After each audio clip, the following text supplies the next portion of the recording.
If you guys haven't heard about this company Nitze before, you should definitely take note. I think they're among the best of the recent brands coming into the US market, and I'll show you why. Hey, Caramel here, and I'm back with a bit of a treat for you guys, as I'll be going more into depth about the company I found late last year.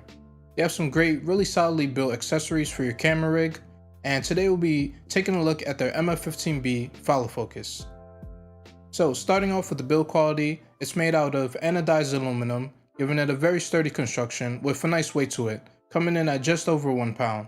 It's all machined really well, and it's definitely past the realm of a lot of the cheaper follow focuses that you'll see on the market.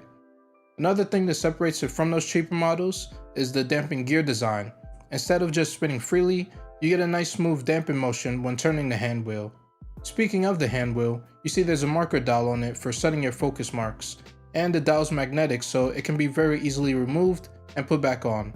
They've also included AB hard stops, which is great if you want to nail a focus pull, especially if you have to do it repeatedly. If you don't want to use the hard stops though, then there's 2 little holes under the drive wheel that you can store them in.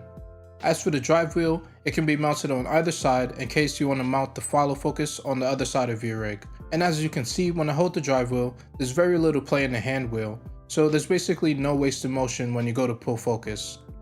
I'm a big fan of how this unit mounts to your rig as well. Instead of using closed 15mm holes that you have to slide all the way through, they've used an open design. This makes it super fast and easy to mount it on your rig when you've already got some other stuff on it like your mat box or some handles. To secure it to your rig, you just use the rod tightening knob on the right side of it.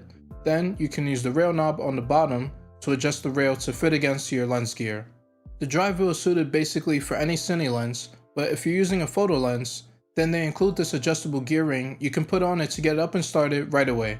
It works great like that, though I'd suggest in the long term getting a custom sized focus ring like the Coolux ones.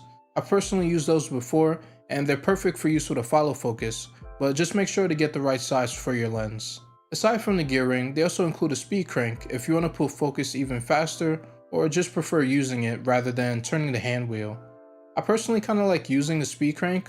I find that it can serve as a bit of a secondary support and allows me to have my hand on a front mounted handle, but also able to easily pull focus. They also give you this whip you can use to pull focus from a little further away from the camera. It's supposed to help when you're in tight corners and such, but personally I haven't really used this much.